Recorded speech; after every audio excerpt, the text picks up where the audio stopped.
Olá, você está no canal Um Conto por um Ponto. Eu te convido a curtir, a comentar, a compartilhar e se inscrever no nosso canal. Eu cresci no meio de um lar nada convencional. A minha família não seguia as convenções tradicionais e nem os padrões comuns.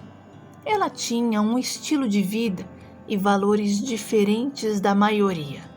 Mas dentro da nossa casa, o respeito, o caráter, a consideração e o companheirismo andavam de mãos dadas. Era uma combinação de singularidade e valores fortes que gerava em torno de nós. Minha experiência de vida é de uma maneira única e significativa, e eu não tenho vergonha nenhuma de dizer que o meu pai, José Geraldo, foi um homem fantástico, incrível e que me ensinou o valor mais importante da vida, o amor. Porque papai dizia que o amor era o laço mais profundo e significativo entre as pessoas.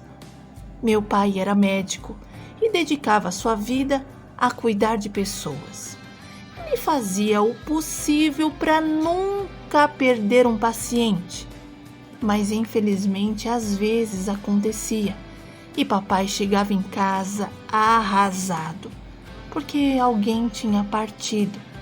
A tristeza era nítida e a gente sabia que o dia não tinha sido bom. No entanto, a alegria dele renascia quando estava em seu âmbito familiar. E mesmo triste e abalado, ele sempre encontrava um tempo para brincar comigo e com a minha irmã Elisângela. E a tristeza que o consumia instantaneamente ia embora quando estávamos juntos. E os seus olhos castanhos esverdeados brilhavam com ternura e amor. Na verdade, eu e a minha irmã Elisângela éramos filhos de criação do papai. Ele nos adotou sem querer. Na verdade, nós fomos jogados nos braços dele. Um dia, o meu pai precisou ir até o centro da cidade. E caminhando pelas ruas, ele notou uma mulher deitada na porta de uma loja, acompanhada de 2 crianças. Essa mulher estava imóvel, enquanto o menino e a menina atravessavam a rua de um lado para o outro na frente dos carros. E ele achou aquilo estranho. E o surpreendente para o meu pai é que as pessoas ignoravam aquilo.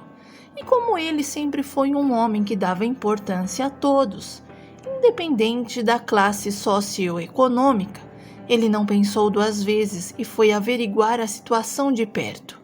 Chamou a mulher algumas vezes e, como ela não reagia, papai acionou a ambulância e a levou para o hospital onde ele trabalhava.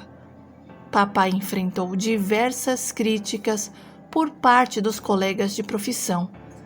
E quando a mulher entrou para ser atendida, o ambiente ficou completamente agitado devido à minha presença e à da minha irmã. E a assistente social tomou as medidas para lidar com a situação. Minha mãe teve uma pneumonia severa e por isso precisou ficar vários dias internada. E durante a sua recuperação, ela compartilhou com o doutor o que tinha acontecido. Na verdade, ela estava fugindo do marido que tinha o hábito de beber e se tornar tão violento a ponto de ameaçar a sua vida. E por ser nova na cidade e não conhecendo ninguém, mamãe perambulou pelas ruas durante vários dias, enfrentando todas as intempéries, incluindo as fortes chuvas do mês de janeiro. Mas a preocupação dela era as crianças, e ela chorava de pensar que poderia perdê-los. Mas o doutor garantiu que tudo ficaria bem e que eles não estavam por perto porque o hospital não era lugar para a criança saudável ficar, e ele tentava acalmá-la a todo custo. Como um bom cristão, ele perguntou qual caminho que ela pretendia seguir. e a mamãe disse que não sabia ao certo, pois não tinha emprego e não contava com o apoio de familiares por perto. E movido pela compaixão, ele a ofereceu um emprego, abrigo e alimentação, e a minha mãe aceitou a oferta de trabalho. E quando mamãe recebeu alta do hospital, nos mudamos para a casa do doutor. E mamãe se tornou funcionária, desfrutando de todos os benefícios, incluindo o registro formal. O patrão gentilmente auxiliou a minha mãe a regularizar os documentos que ainda estavam pendentes. O doutor morava com uma pessoa e, assim como ele, também tinha um coração de ouro. E os dois nos tratavam com imenso carinho. Ganhávamos presentes nos nossos aniversários, no Dia das Crianças e no Natal. Elisângela e eu éramos privilegiados, com uma coleção de centenas de brinquedos. Mas havia um combinado entre nós, que toda vez que ganhássemos um brinquedo novo, tínhamos que escolher um em perfeito estado para doar a uma instituição. E a gente cresceu assim. No entanto, quando eu fiquei rapazinho, toda vez que eu comprava um tênis novo, eu tirava um em excelente estado e doava para algum amigo que estava precisando. Meu pai adotivo tinha um relacionamento com um outro homem, o César, e estávamos numa época em que a aceitação da diversidade era muito menos comum do que é hoje em dia. E mesmo assim, eles não desistiram do que sentiam um pelo outro. Os pais do meu pai adotivo nunca aceitaram a decisão do filho e o expulsaram de casa, rompendo completamente os laços familiares.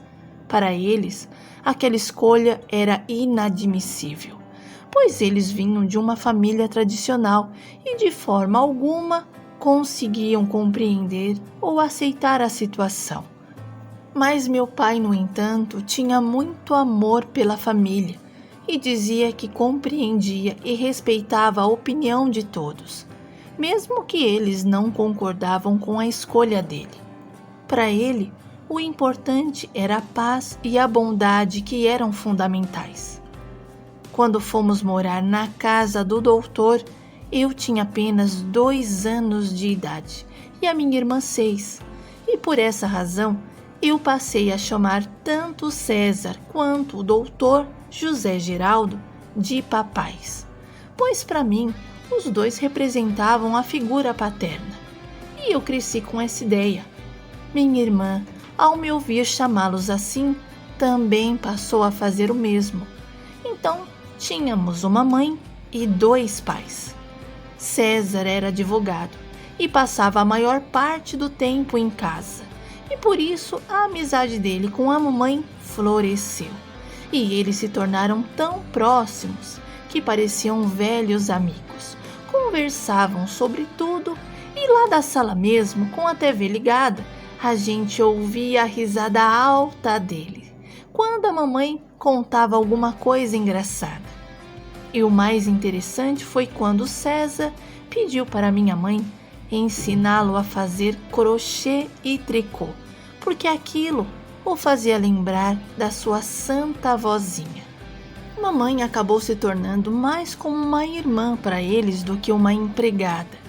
Inclusive, como o tempo estava passando, eles diziam: Mirtes, você precisa sair, se divertir, conhecer pessoas, algum homem interessante. Você é muito nova e não merece ficar só.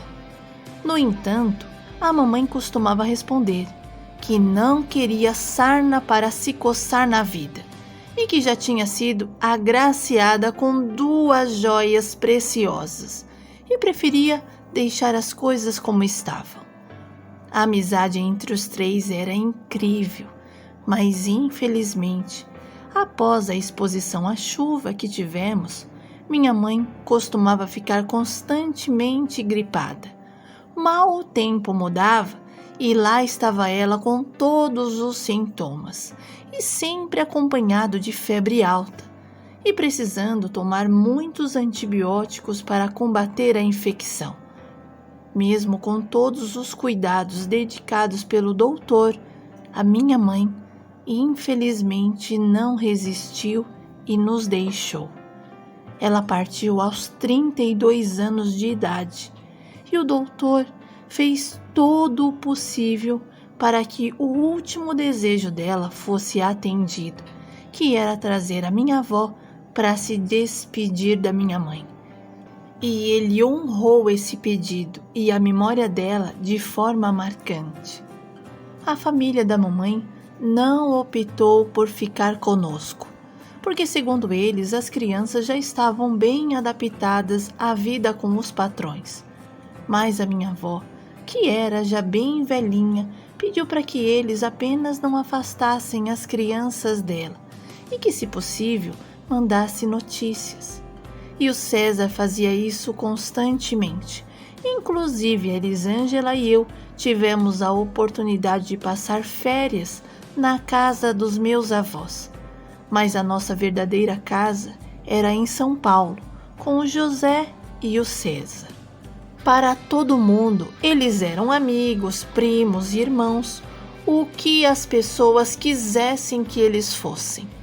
E na casa da minha avó, eles eram conhecidos como irmãos. E na medida que eu crescia, eu admirava ainda mais os meus pais e não tinha vergonha deles. O César que vivia me repreendendo, porque eu gritava pelos 4 cantos. Os meus pais eram 2 homens fantásticos. E ninguém entendia e ficava aquele show de perguntas. E eu explicava na boa, porque eu não tinha preconceito.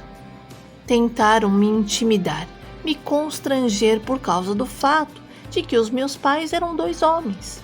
E quando algum engraçadinho descobria isso, faziam piadas e zombavam, insinuavam que eu poderia seguir o mesmo caminho, e muitos chegaram a questionar a minha sexualidade. E uma vez eu briguei com um garoto na escola, porque ele fez um comentário desnecessário, dizendo algo como: "Você sabia que filho de peixinho, peixinho é? Então você é um peixinho gay." E eu, enfurecido de raiva, respondi: "Então você é peixinho mulher da vida, porque a sua mãe sai com todo mundo."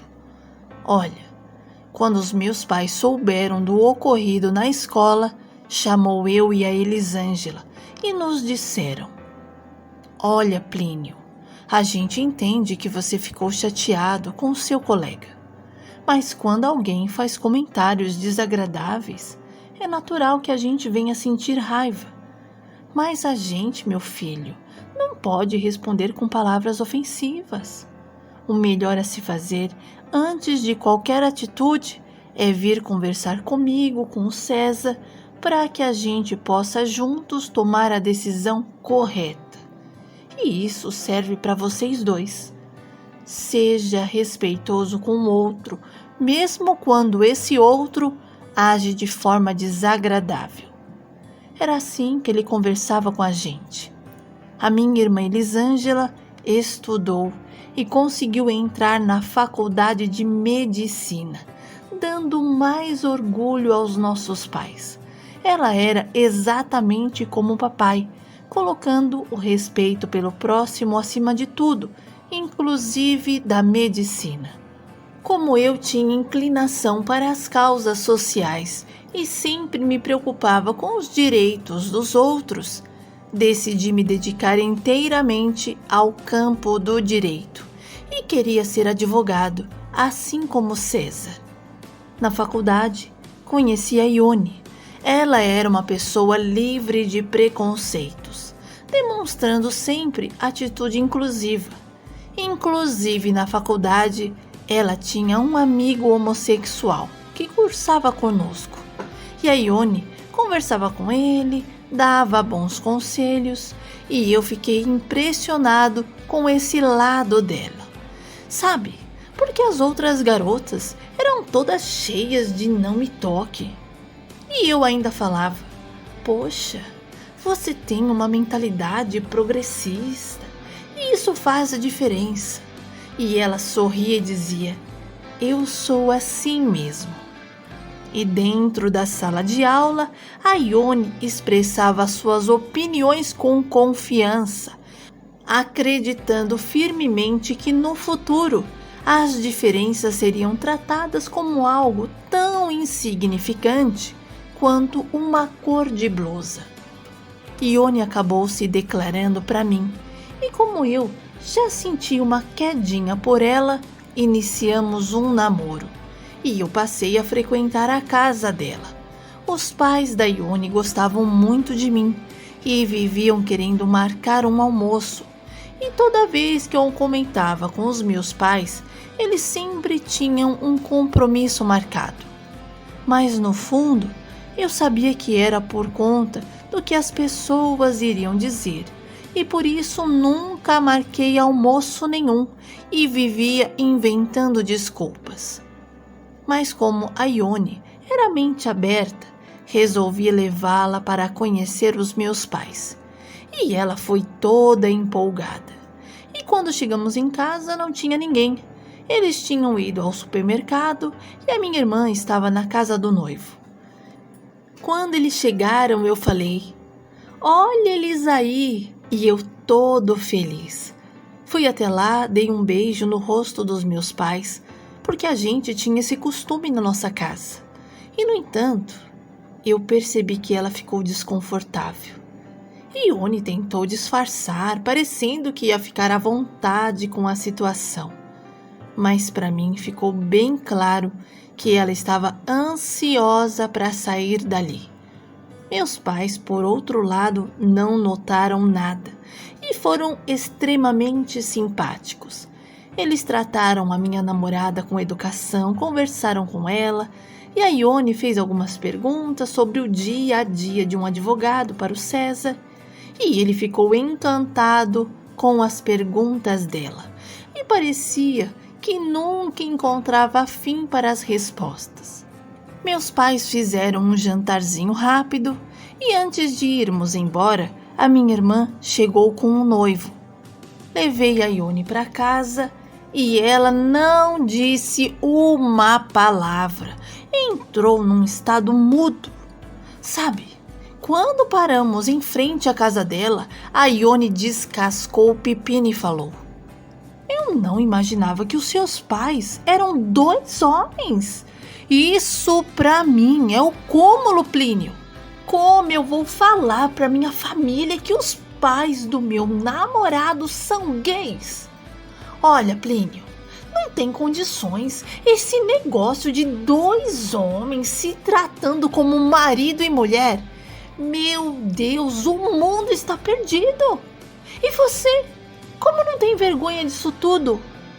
Isso é o que eu me lembro.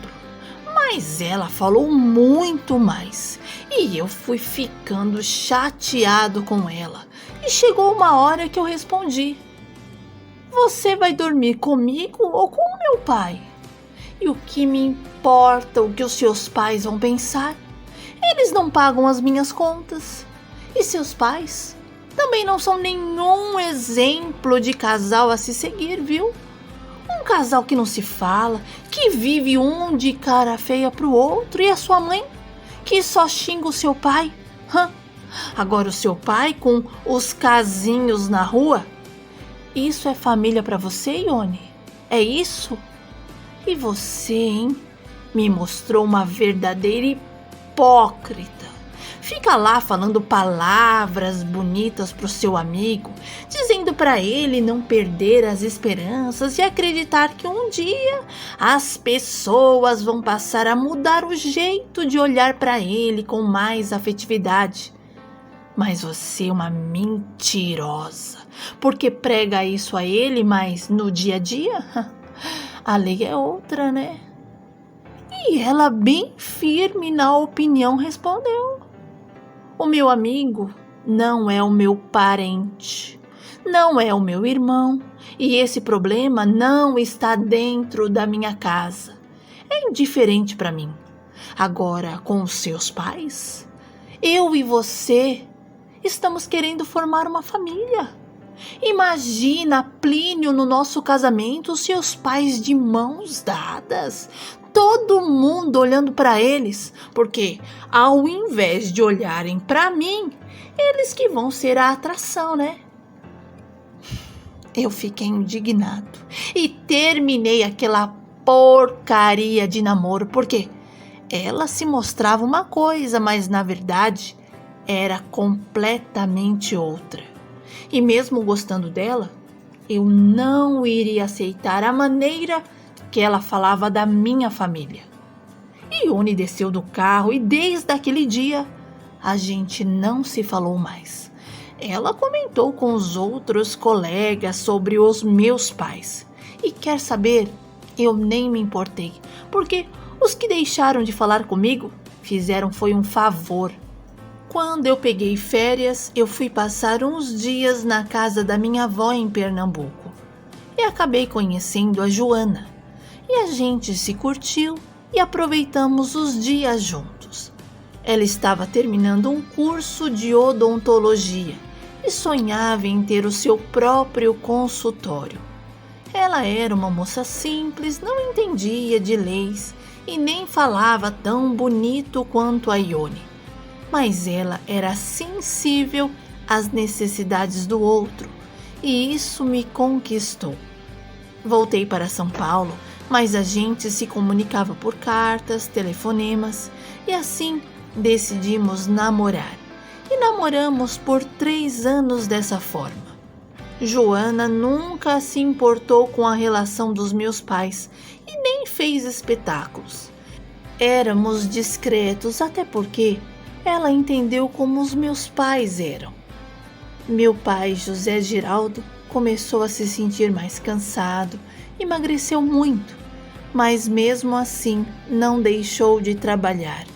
E dizia que era só um estresse, mas que em breve iria tirar férias para descansar e se cuidar um pouco. Mas infelizmente, ele não teve tempo de se cuidar e foi trabalhando, fazendo o que ele mais gostava, que o meu pai teve um infarto. Aquilo foi devastador e nos pegou de surpresa. Depois da morte dele, descobrimos que ele tinha um problema cardíaco, mas escondeu da família para nós não nos preocuparmos. César sofreu tanto e dizia toda hora que nos via: perdi o meu amigo, e agora o que vai ser de mim? Ele tinha uma preocupação gigantesca de como seria o futuro dele sem o papai.